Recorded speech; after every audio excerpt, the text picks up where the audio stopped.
Hi guys, James at RampantLionReviews again for you today with another beer review. For this one, we are going to head over to Estonia once again for the first time in what feels like a good long while.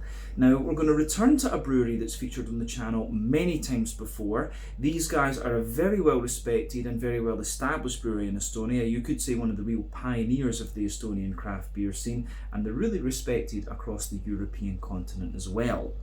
So over the years, I've had many different beer styles from this brewery. They've always been very, very good, whatever I've tried. So you can definitely describe this brewery as being very, very well rounded. But the beer we're going to have a look at today is from their barrel aged series, the Cellar series, and it's actually a style that I've never tried from these guys before. Also a style that you don't come across all that often, and that is really what piques my interest with this beer. So needless to say, I'm very, very curious to see what this beer is going to have in store for us. Hopefully it's another good beer. Hopefully it makes for an interesting review, and as always, I hope that you guys watching enjoy my take on this one as well. So yeah, for this review then, like I said, we are going to head to Estonia. We're going to go to the capital city in the kind of northwestern part of the country, Tallinn, and we're going to have a look then at another beer from the wonderful Põhjala Pruulikoda, or the Northern Realm Brewery, if you want to translate their name into English. This particular beer is called Rudolf. It's from their Cellar series. It comes in at 12% ABV, and this one is a barrel-aged rye wine. So apparently this one has been aged in Finnish rye whiskey barrels, and I'm guessing that might be from the Kuro distillery. At least that's the only Finnish distillery that I know, in fact. But yeah, this beer is really highly rated, 4.2 on Untappd. As I always say, take Untappd with a bit of a pinch of salt, but usually it gives you a fairly good barometer of how good your beers are going to be. But yeah, the barrel-aged beers that we've had from Põhjala in the past have always been very, very good. And it's really not all that often that you come across a rye wine either. I must have only reviewed about 4 or 5 of these on the channel over its entire history. For those of you that don't know what a rye wine is, basically, if you think about the barley wine style, you also have wheat wines and rye wines, and usually their malt base comprises about 30%, 30 to 40% rye or wheat. So they call these beers rye wines or wheat wines, depending on which one you want to brew. So yeah, this is basically a barley wine, but with about 30%, 40% of its malt base as rye. So yeah, these beers can be very, very interesting. But at 12% ABV, it is a bit of a beast. And of course, the other unknown with this one is the Finnish rye whiskey barrel. So yeah, I think this beer could be a really interesting one. Massive shout out and thank you in this review to the lovely Miss Amanda, who brought this beer with her to Hong Kong from Sweden. I actually thought this is one she would have found in Copenhagen, but no, this was a Systembolaget release in Sweden. I'm not sure exactly when, but yeah, really cool to see an Estonian rye wine. That's definitely a first for the channel, and one of only about 3 or 4, maybe 5 at most, we've reviewed in this rye wine style category. So yeah, let's crack on with this beer then and see what it's going to have in store for us. Always nice to return to Estonia and Põhjala as well. So as always with my reviews, I'll tell you a little bit about the brewery before we taste the beer. If you want to get straight to the tasting though, just fast forward. All the usual links can be found in the video description below. That's the brewery website, the link to my other reviews that I've done from Põhjala Pruulikoda before, and we will no doubt add more to that list at some point in the near future. But there's all the usual social media down there. If you want to see more reviews, do please consider subscribing to the channel. The support that you give is massively appreciated, and remember, you can go into the channel homepage and search for beer using the geography tagging system. So just go in there, use the little search bar, put in your hometown, state, county, province, whatever you like. If I've reviewed beers from the area that you search for, they will pop up. Failing that though, you can check out the playlist of beers from different countries. You'll find this one in the Estonian playlist along with a number of other things. That's being added to whenever I get the opportunity. We do get some Estonian beers out here in Hong Kong, the likes of Sore, Pohjala, sometimes Puhasta as well. And hopefully we'll get some more going forward. But do make sure you check out the playlist of beers from other countries as well, because there are some very interesting things on the channel these days. But yeah, let's go on to my brewery notes then, and I'll tell you a wee bit about Põhjala Pruulikoda once again then. So Põhjala, as I've mentioned to you already, are based in Tallinn, the Estonian capital in the northwest of the country, and the company was founded by Peter Keek in Parel Green Normits, and they were joined in the early stages by Tiit Pananen. So the group apparently went on a fact-finding trip to Brewdog in Scotland after Punk IPA reached Estonia.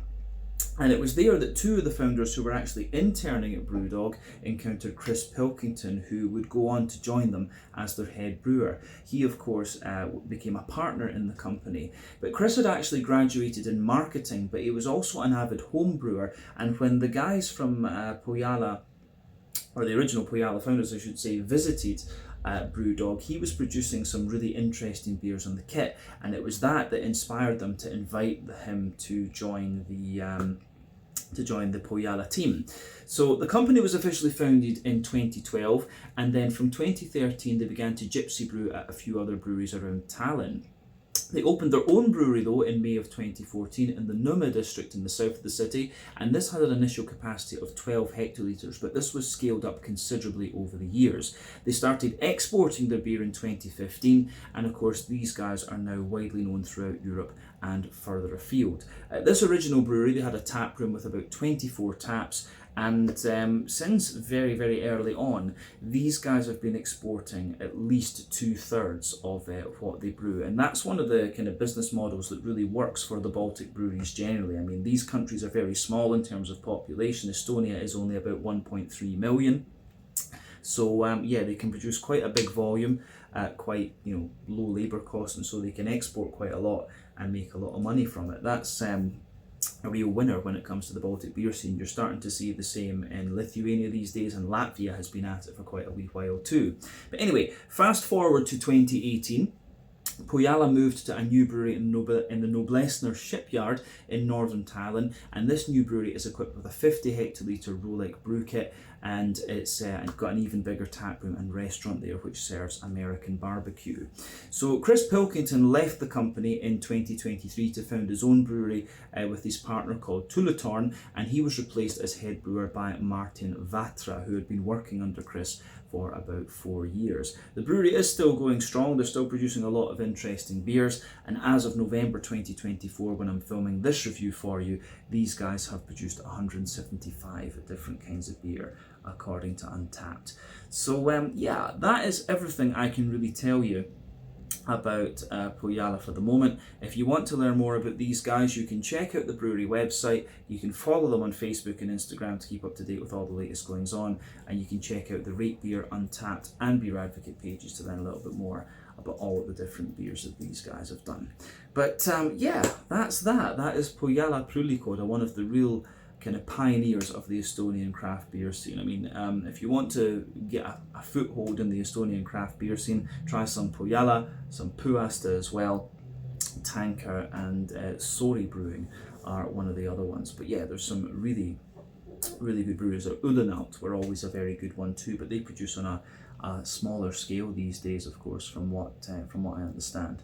But yeah, let's go on then and actually have a little look at the beer itself. So as you can see, the artwork on this one is quite similar to what we've seen from Pohjala in the past. Quite sort of, I don't know, could you describe that as modern, abstract, whatever.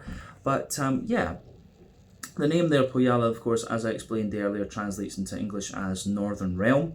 And their first beer, of course, was the Baltic Porter.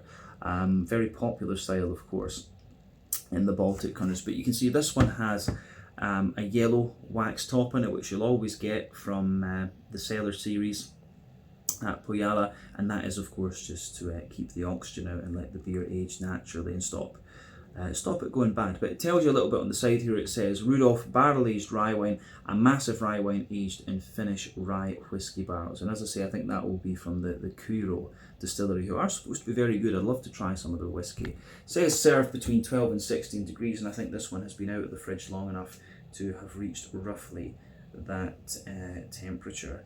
So yeah, all that's left to do is open this guy up and see what it's all about. The Rudolf barrel aged rye wine from Pohjala. Let's do this. There we are. Nice clean opening there, a little bit of smoke, and we'll pour it and get it into the glass. Look at this one, lovely big, sort of thick viscous liquid there. That looks really, really good. Yeah, does it have a bottling date on it? Not that I can see. Anyway, not going to matter all that much with a rye wine anyway. You know, these beers will mature and get better with age. So you can see this beer poured with virtually no head. There was just a little bit of a kind of fawn coloured foam, a ring around the edge of the glass there. But yeah, what was there has faded away to be pretty much nothing. There's just a few bubbles sort of, you know, gathering at the edge of the glass there. I'm not sure how well you're even going to see that.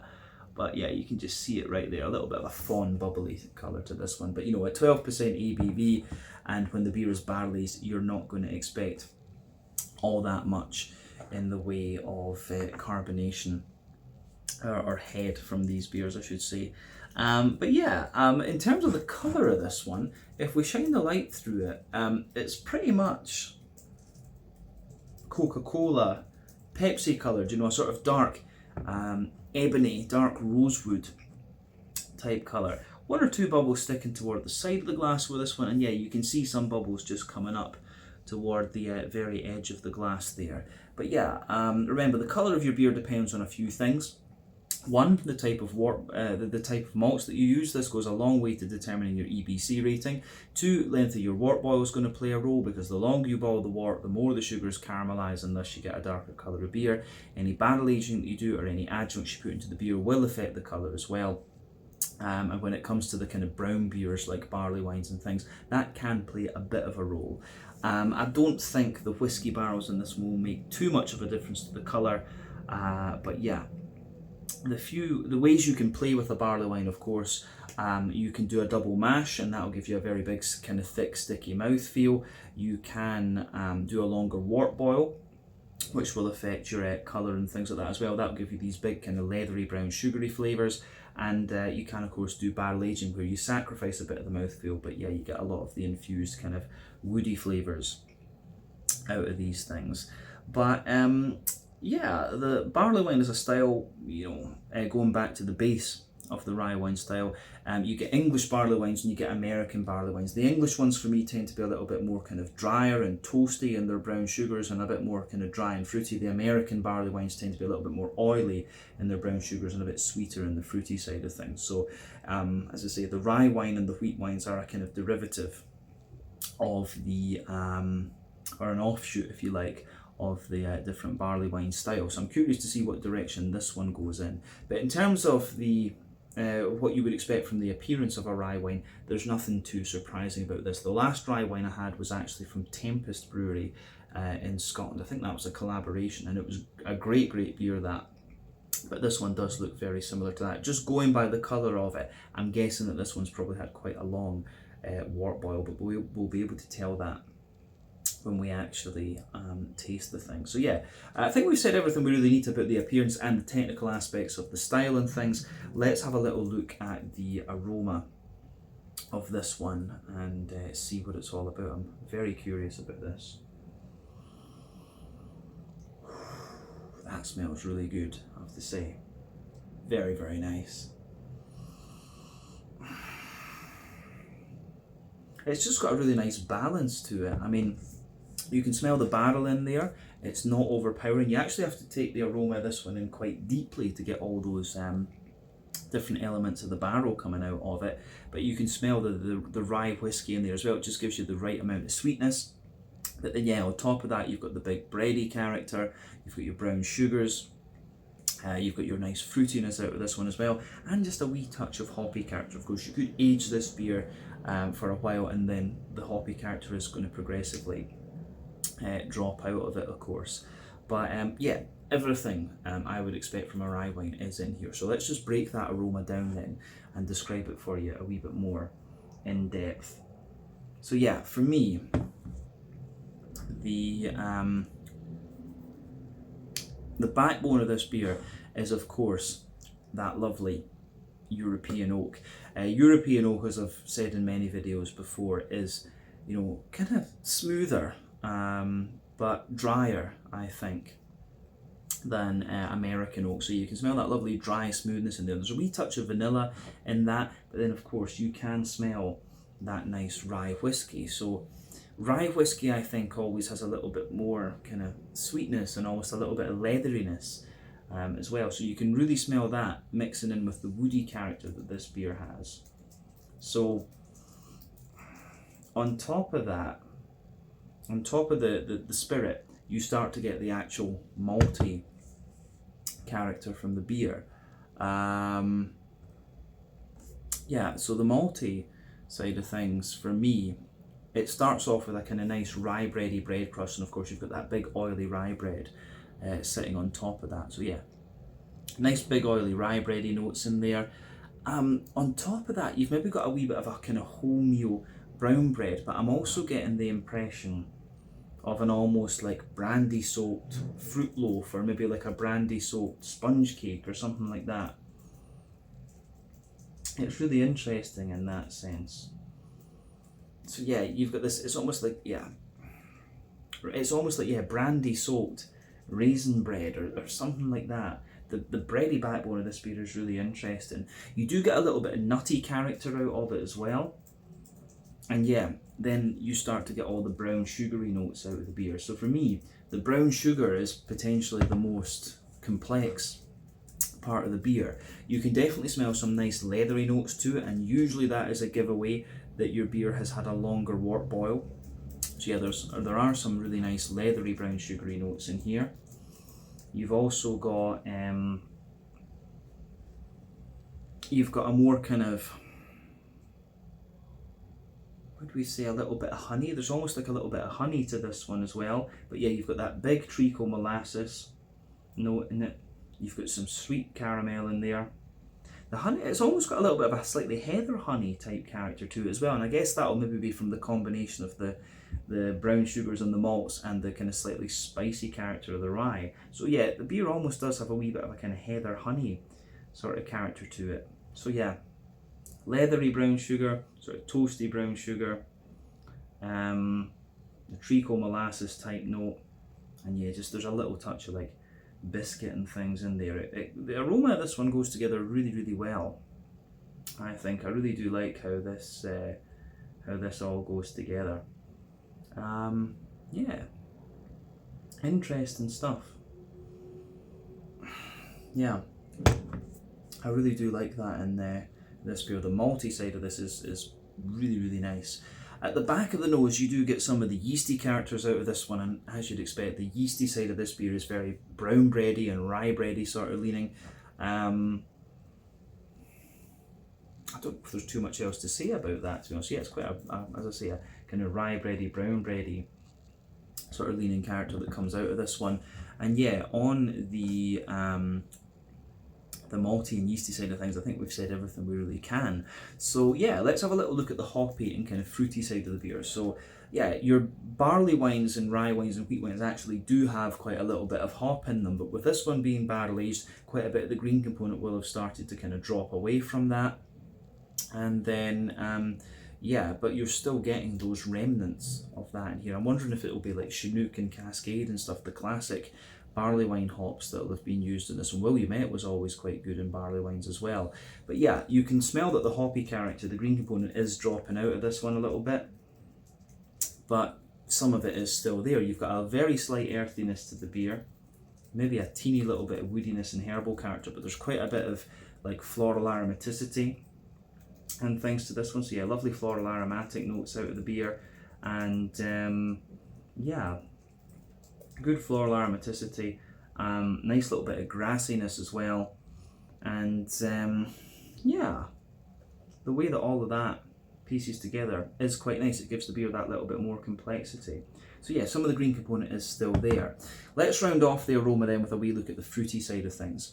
So for me, there's a lot of nice kind of plum and prune, I would say more prune. The fruity character in this one is a little bit more dry fruity. So yeah, you've got prune in there for sure. A lot of date. I always find that rye wines give you more of a kind of datey note. So there's date, there's sultana, you've definitely got some figs, a little bit of blackcurrant, but I would say yeah, it's date and sultana and like an oily pear that are the most prominent fruity characters for me.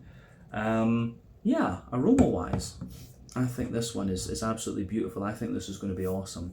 So as I always say, take a little bit of time to enjoy the aroma of your beer before you get stuck into it.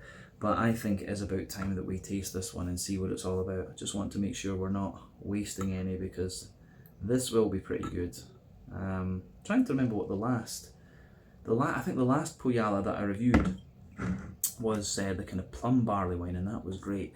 So yeah, cool to try another different style from these guys. But yeah, this one is the Rudolf, a 12% rye wine aged in Finnish rye whiskey barrels, I'm guessing from the Kuro distillery, who are supposed to be very, very good.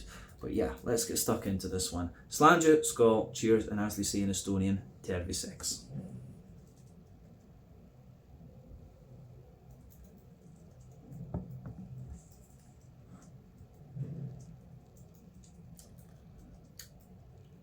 Ooh. Yeah. I tell you something, this will put a bit of hair on your chest, but that's nice. You know, the Finns and the Estonians, they have their, in Finland they call it sati, so it's this kind of smoky, junipery, very sweetened but very dry, beer-like drink. I forget what the Estonians call it, but they have something very, very similar. And you know, you can see when they like this is, you know, a very old drink that they enjoy. You can see why the Estonians enjoy beers like this. This is a big, dry but smooth brown sugary beast, and it's just got that little bit of kind of spice. I don't know if spice is quite the right word, but it's this beer, if you know the Estonian and the Finnish palate, this thing is right. They would love this. They absolutely love it. Yeah, they love their big sort of almost slightly smoky, dry, but kind of brown sugary type flavors. This beer is really in keeping with what I've seen from both Estonia and Finland before. So yeah, this is awesome, and it's right up my street too. You know, I love the big brown sugary beers, the Scotch ales that I grew up with. You know, your German Doppelbocks, your Belgian quadruples, your barley wines, and things like this. So this one is right up my street. Massive, massive thumbs up to Pohjala once again for this solid beer. So yeah, if you like your big brown sugary things, this will be right up your street. I will say it's not the sweetest of rye wines that I've come across. The Tempest one that I tried a year or two ago now was a good little bit sweeter than this. So this one is a little bit more kind of dry and smooth, if you like, but it's a great beer, this. So yeah, let's do as we always do. We'll break it down and we'll describe it for you a bit more in depth.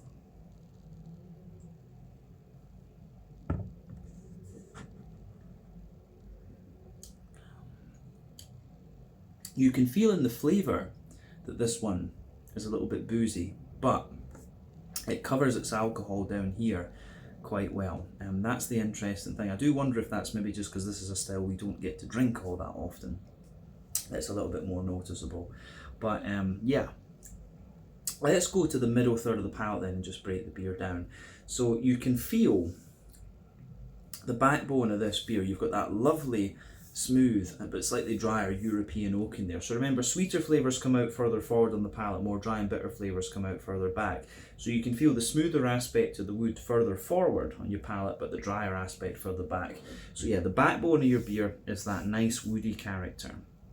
A wee bit further forward on that middle third of your palate, you get a slight touch of vanilla there, but then yeah, you've got the rye whiskey above that. And the rye whiskey is interesting because it does actually have a little bit more kind of, it's got a little bit more almost bite to it, or a little bit more spice. So yeah, that's the interesting thing, because rye whiskies, yeah, they do tend to be a little bit more spicy, but if you go to, if you go to the rye bourbons, for example, they'll be a lot sweeter.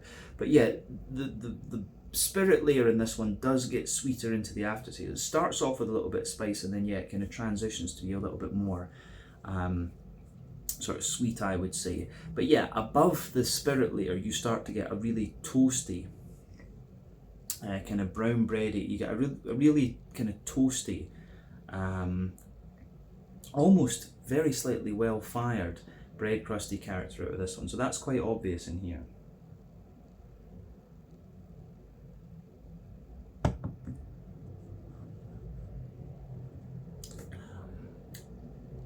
So yeah, you've got that toasty, well-fired, bread crusty character in there. Then, pardon me, you start to get the oily, rye bready layer coming out of this one, which is where the sweetness really starts to build. Then above the rye bready character, you can feel the rye bready character is actually a little bit taller in this one. You've got that big, oily rye bready base. Then you've got a wholemeal brown bready character in this one. You've got that wholemeal brown bready character in this one. And then for me, the cakey notes that I was kind of picking up in the aroma, or well, not really cakey, that sort of, you know, brandy soaked fruit loaf, you don't get too much of that in this beer actually. It really leans more toward a kind of more toasty and kind of well-fired note into the aftertaste. That's interesting.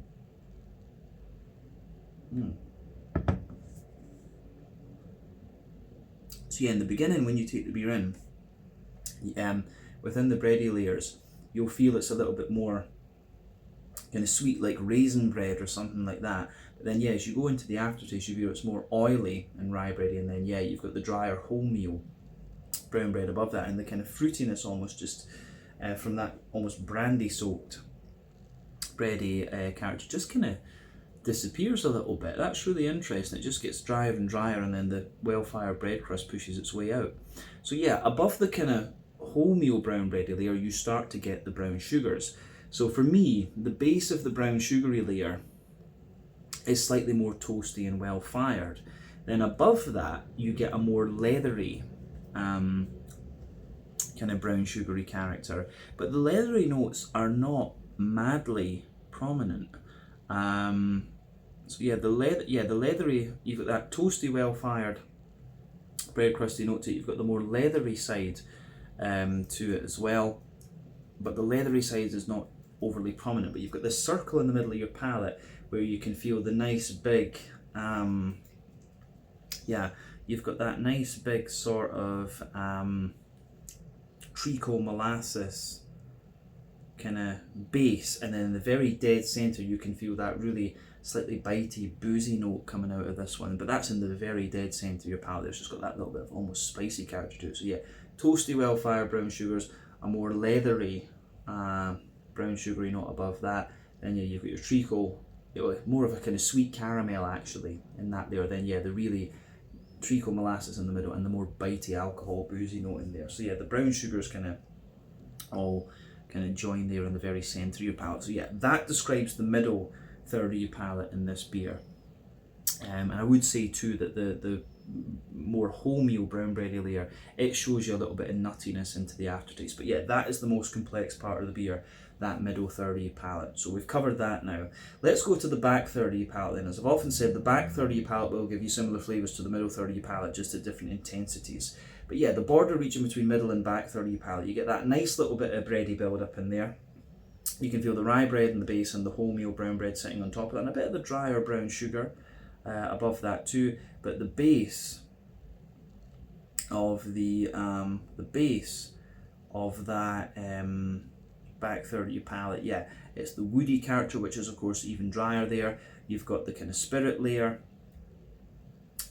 sitting there above that too, which has a bit more bite to it. Then yeah, the well-fired bread crust, the rye bready layer that's in there, it feels a little bit lighter, taller and more airy, but still drier too. Then the wholemeal brown bready layer sits above that, which again is a little bit lighter, taller and more airy. And then you can feel some of the drier and toastier aspects of the brown sugar just creeping over the top of that. Then you've got the yeasty notes on the top of that back third of your palate. So let's look at the yeasty side of things then.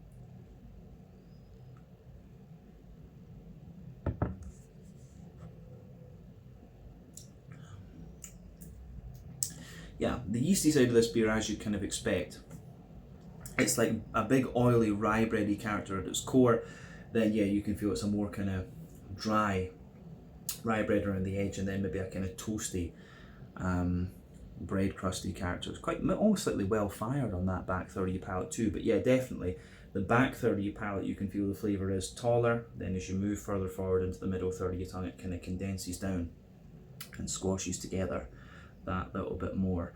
So yeah, the way that all of that goes together, I think, is really, really nice in this one. The malty and yeasty side of this beer is great, but it's a little bit more toasty and well fired, I would say, than some of the other rye wines I've had. It's certainly not as sweet, this one. But yeah, let's move on to the hoppy side of things then. So like I said, this beer's been barrel aged. I'm not sure exactly how old it is, but yeah, barrel aging means some of the green component drops out, and of course some of the yeah, a little bit of the hoppy character will drop out, you know, within the bottle as well. But you can still get some of that green component in here too. In the back corners of your palate, you've definitely got some nice kind of earthiness there. As you move further forward, it's got a little bit of an almost woody character. Then as you reach the kind of front corners of your tongue, there's some nice floral aromaticity and a wee bit of grassiness around the front curve of your tongue too. So yeah, the way that that goes together in this beer, I think, is very, very nice. So your green component is there. Obviously, if you age this more, that will drop away even more. But yeah, let's round off the tasting section then with a wee look at the front third of your palate and the fruity side of the beer. So yeah, border region between front third and middle third of your palate, you get that nice little bit of bready build up in there. You've got the rye bread and the base, the wholemeal brown bread above that, then some of the drier brown sugars there. And yeah, you have that nice base in this beer, which again is the barrel. You get the smoother side of the barrel there. You can feel the slightly sweeter side of the spirit. Then yeah, you've got your toasty bread crust, your oily rye bread, your wholemeal brown bread, and then the smoother brown sugars just kind of sitting on top of that as well. So yeah, the way that that goes together again, I think, is quite nice. But then yeah, you get the oily bubble where the juicy fruity esters roll the way out of the beer from the hops. So let's round off with a little look at those fruity side of things then.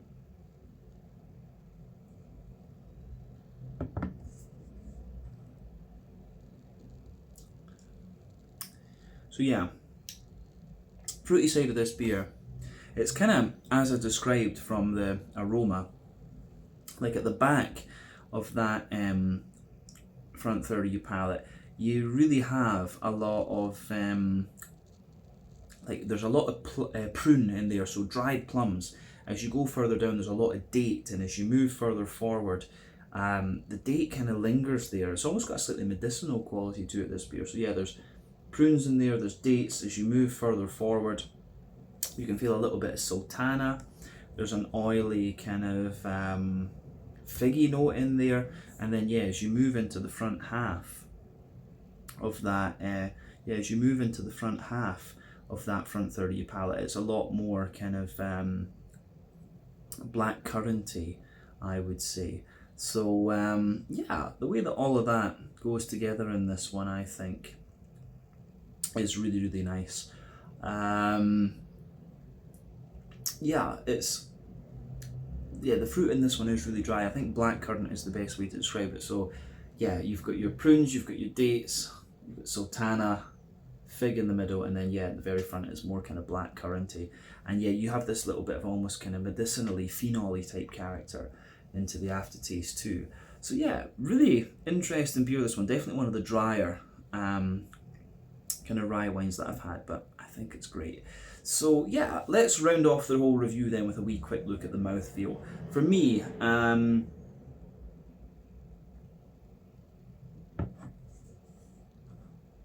yeah, this beer, it's in the full-bodied part of the spectrum.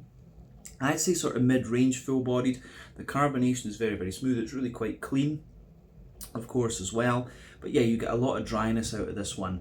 In terms of bitterness, it's a bit, you know, the dryness that comes out of this one and the bitterness could easily be conflated, but I would think this beer, you are getting some of the hoppy bitterness there as well, which would obviously fade away the longer you age of it. But I think I wouldn't be surprised if this beer is 50 or 60 IBUs. I don't think it says on the bottle anywhere.